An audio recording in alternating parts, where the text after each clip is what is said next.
former Central Coast Police Chief who was caught up in a department-wide scandal was speaking out today for the first time since his arrest more than a year ago.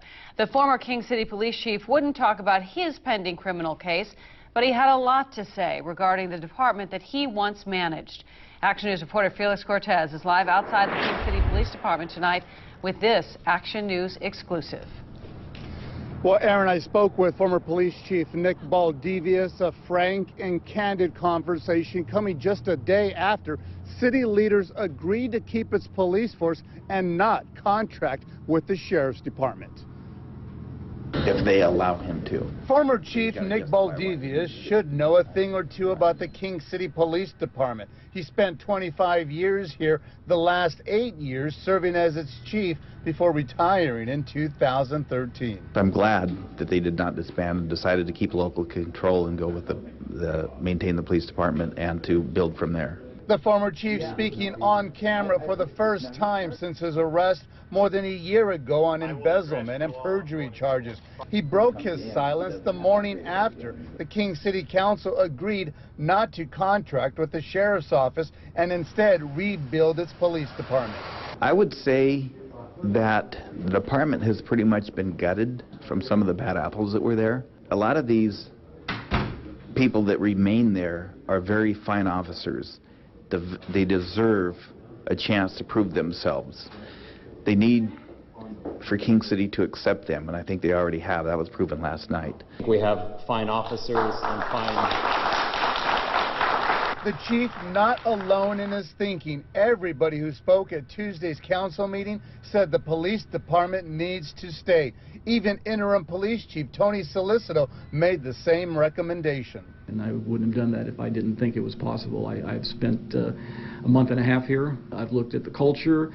I've talked to people in the community, and I felt that, yeah, we have a good base to rebuild from. It can certainly be done. Solicito and Baldiviez believe people are ready to put the scandal to rest that landed Baldiviez and 5 other officers in jail more than a year ago on a variety of charges. Baldiviez said the department needs a chief who will come in and rebuild the department from the ground up. Solicito and Baldiviez said the city needs to pay its officers more if they want to attract officers who will stick around. It's a brand new start, and nothing's wrong with a brand new start.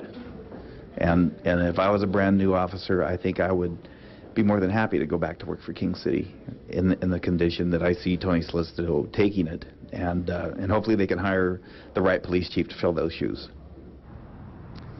And speaking of a new police chief, 4 candidates were interviewed today by a panel, but the final decision will ultimately be made by the city manager. And today, no word from that city manager on how the interview process went. Aaron, Dan. Felix, thank you. Meantime, Nick Baldiviez was in court this morning along with Officer Mario Motu. Again, both have been charged with embezzlement and perjury surrounding the transfer of a used patrol car. In court today, the judge set a trial date for July 13th. New at 6, Salinas City taxpayers are on the hook for a trip that City Councilman Jose Castaneda booked but didn't show up for. It was for hotel and attendance at the National League of Cities Conference in Washington this past weekend. The city did not have to pay his airfare, but according to the city manager, Castaneda did commit to the trip in February. The city paid $560 for the conference, another $350 for his hotel, and he didn't go. Corpus says Castaneda never said that he wasn't going, and still hasn't said why he didn't go. Corpus does tell Action News that the city sent Castaneda an email confirming his plans February 26th. The city councilman never replied. Perhaps coincidentally, the February 26th date is the same date Salinas police were called to his home because of an altercation with a tamale delivery person, and police say that altercation may have turned physical. It remains under investigation.